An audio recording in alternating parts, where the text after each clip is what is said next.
ریاست ہر سال قیمتی جانوں اور املاک کے ضیاع کی متحمل نہیں ہو سکتی، جانی اور مالی نقصان سے بچانے کے لیے بنیادی ڈھانچے کی تعمیر تیز کی جائے، اچھی طرز حکمرانی اور عوامی شراکت پر مبنی ترقی وقت کی ضرورت ہے۔ فیلڈ مارشل سید عاصم منیر کی سیلاب زدہ علاقوں کے دورے میں گفتگو، سپہ سالار کا قصور، ملتان، جلال پور، پیروالا کے سیلاب متاثرہ علاقوں کا فضائی معائنہ، سول انتظامیہ اور فوج کے درمیان ہم آہنگی بڑھانے پر زور، متاثرین کو آبادکاری اور بحالی تک مکمل تعاون کی یقین دہانی، فیلڈ مارشل کی امدادی کارروائیوں میں مصروف اہلکاروں سے بھی ملاقات، جذبے کی تعریف۔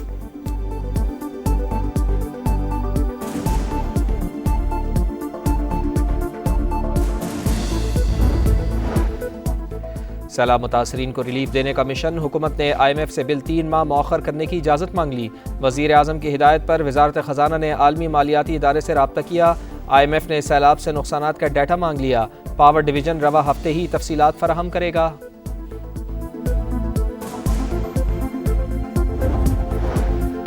پاک چین کی دوستی باہمی احترام اور تعاون کی مثال ہے، ثقافت، امن، خوشحالی اور مشترکہ مستقبل کے لیے ایک اہم پل ہے۔ صدر آصف علی زرداری کا چینگدو میں دوسرے golden panda international culture forum سے خطاب، ایوارڈ جیتنے والوں کو خراج تحسین۔ صدر مملکت کی چینگدو میں وزیر برائے پبلسٹی ڈپارٹمنٹ اور ممبر پولیٹیکل بیورو سے ملاقات، سیاسی، اقتصادی اور ثقافتی شعبوں میں تعاون بڑھانے پر بات چیت۔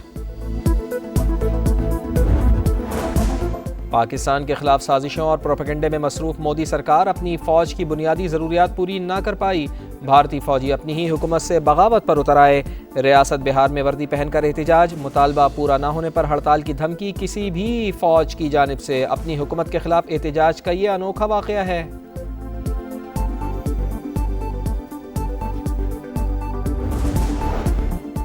پنجاب میں بستیاں اجاڑنے کے بعد بفرے پانی کا رخ سندھ کی طرف، دریائے سندھ میں چاچڑا کے مقام پر انتہائی اونچے درجے کا سیلاب، پانی کا بہاؤ 8,37,000 کیوسک تک جا پہنچا، درجنوں بستیاں زیر آب، گڈو بیراج میں بھی پانی کی سطح میں اضافہ، بہاؤ 5,14,000 کیوسک ریکارڈ، 24 سے 36 گھنٹے انتہائی اہم قرار، انتہائی اونچے درجے کے سیلاب کا خدشہ۔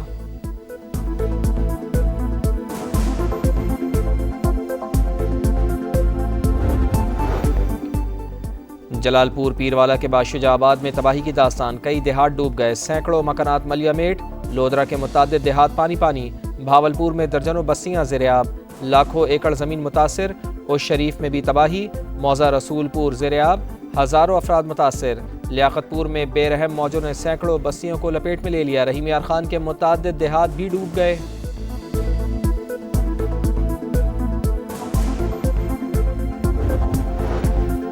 سینئر وزیر پنجاب مریم اورنگزیب کا علی پور کا دورہ، ریسکیو اینڈ ریلیف آپریشن کا مشاہدہ، سیلاب متاثرین سے ملاقات، ٹینٹ تقسیم کیے، دور دراز علاقوں سے محفوظ انخلاء کے لیے بیڑے کا بھی استعمال، کہا سیلاب متاثرین کو کھانا اور راشن فراہم کیا جا رہا ہے۔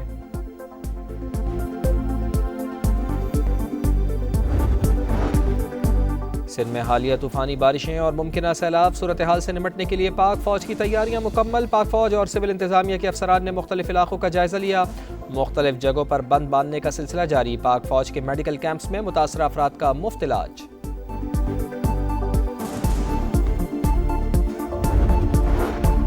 اور میانمار کے رخائن اسٹیٹ میں بورڈنگ اسکول پر بمباری، 22 بچے جاں بحق، میڈیا کے مطابق فوج نے اسکول پر بم گرائے۔ سیلاب متاثرین کو تنہا نہیں چھوڑیں گے، سب نقصان پورا کریں گے، وزیر اعلیٰ پنجاب مریم نواز کی لیاقت پور کے دورے میں متاثرین کو مکمل تعاون کی یقین دہانی، ہیلی کاپٹر کے ذریعے سیلاب کی صورتحال کا بھی جائزہ، سینئر وزیر مریم اورنگزیب کا علی پور کا دورہ، امدادی سرگرمیوں پر briefing, rescue and relief operation کا مشاہدہ، سیلاب متاثرین سے ملاقات، ٹینٹ تقسیم کیے، دور دراز علاقوں سے محفوظ انخلاء کے لیے بیڑے کا بھی استعمال، کہا سیلاب متاثرین کو کھانا اور راشن فراہم کیا جا رہا ہے۔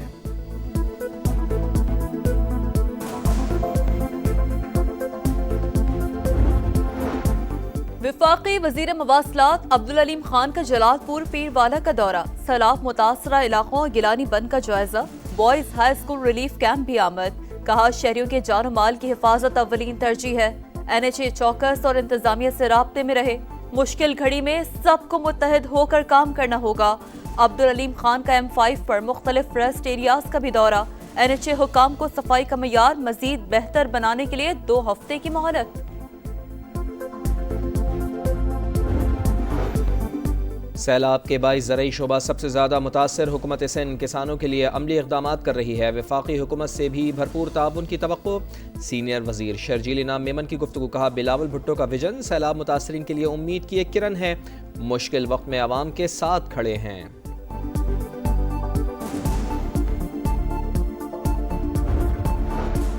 وقت پر کھانا ملتا ہے نہ بچوں کا دودھ، واش رومز بھی صاف نہیں، سیلاب میں گھر بار بہہ گیا، کچھ نہ بچا۔ علی پور میں سہولیات کی عدم فراہمی پر متاثرہ خواتین کی دہائی، وزیر اعلیٰ پنجاب مریم نواز سے نوٹس لینے کا مطالبہ۔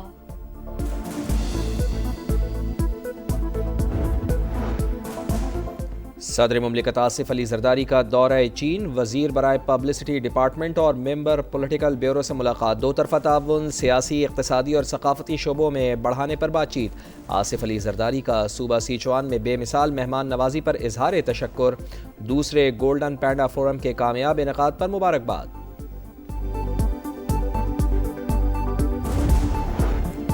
قطری وزیر اعظم شیخ محمد بن عبد الرحمن ال ثانی کی امریکی صدر ڈونلڈ ٹرمپ سے ملاقات، صدر ٹرمپ نے نیو یارک میں قطری وزیر اعظم کی میزبانی کی، بطور ثالث قطر کے کردار اور مشرق وسطیٰ کی صورتحال پر بات چیت۔ قطری وزیر اعظم کی نائب امریکی صدر جے ڈی وینس اور وزیر خارجہ مارکو روبیو سے ملاقاتیں، دوحہ پر اسرائیلی حملے سے متعلق تبادلہ خیال۔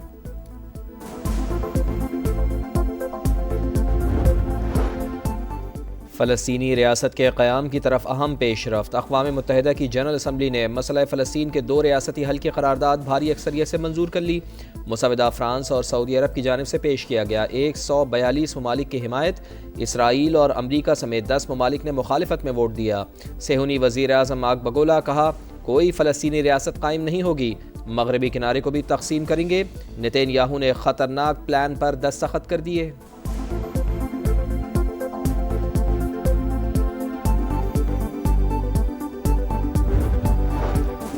غزہ میں سفاکیت کی انتہا، اسرائیلی فوج کی پناہ گزینوں کے زیر استعمال اسکول پر بمباری، کثیر المنزل رہائشی عمارت بھی زمین بوس، 24 گھنٹوں میں مزید 65 فلسطینی شہید، تعداد 64,756 ہو گئی۔ نیوزی لینڈ میں غزہ کے حق میں مظاہرہ، ہزاروں افراد کی شرکت، یمن میں بھی ہزاروں افراد باہر نکل آئے، فلسطینیوں سے بھرپور یکجہتی کا اظہار۔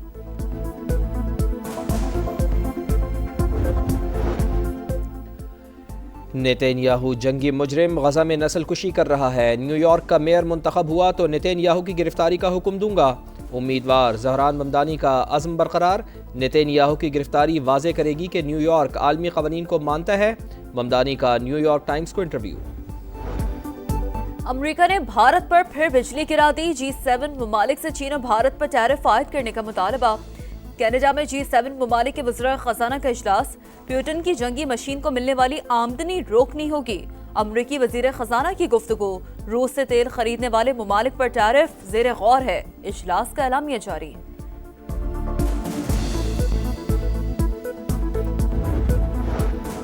روس کا علاقہ کومچات کا ایک بار پھر زلزلے سے لرز اٹھا، ریکٹر اسکیل پر شدت 7.4 ریکارڈ، روس کے مشرقی علاقوں میں سونامی وارننگ جاری کرنے کے 1 گھنٹے بعد واپس، کسی جانی نقصان کی کوئی اطلاع نہیں ملی۔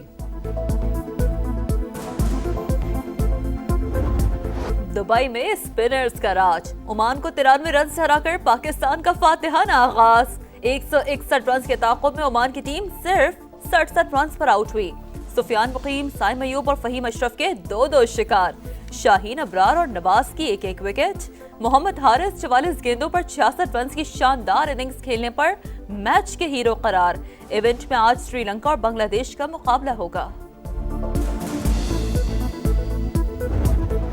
ایشیا کپ کا ہائی وولٹیج مقابلہ، پاک بھارت ٹاکرا کل دبئی میں لگے گا میدان، آمنے سامنے ہوں گے بھارت اور پاکستان، سنڈے بنے گا فن ڈے، میچ شام 7:30 بجے شروع ہوگا، دونوں ٹیمیں آج تیاریوں کو فائنل ٹچ دیں گی۔ سابق بھارتی کرکٹر ہربھجن سنگھ نے میچ کی مخالفت کر دی، کہا یہ میچ بھی نہیں ہونا چاہیے، ہم لیجنڈز لیگ میں بھی نہیں کھیلے تھے۔ انشاءاللہ جی ہم بہت زیادہ پر امید ہیں، پاکستانی ٹیم بہت اچھا کھیلے گی۔ انڈیا تو ویسے ہی ڈرتا ہے پاکستان سے، اس نے کیا کرنا ہے، اس طرح ہم نے اب ان کے رافیل گرائے ہیں اسی طرح اب ہم ان کی وکٹیں گرائیں گے۔ میں کرکٹ اتنا نہیں دیکھتی شوق سے، لیکن جب انڈیا پاکستان کا میچ ہوتا ہے تو میں بڑے شوق سے دیکھتی ہوں۔ اکثر ایسا ہوتا ہے ہار جاتے ہیں تو لوگ انہیں بالکل ڈیگریڈ کر دیتے، نہیں یار ان کو سپورٹ نہیں کرو، تو میرے حساب سے انہیں سپورٹ کرنا چاہیے، دل لگا کے اور محنت سے اپنا میچ کھیلیں اور میچ جیتیں۔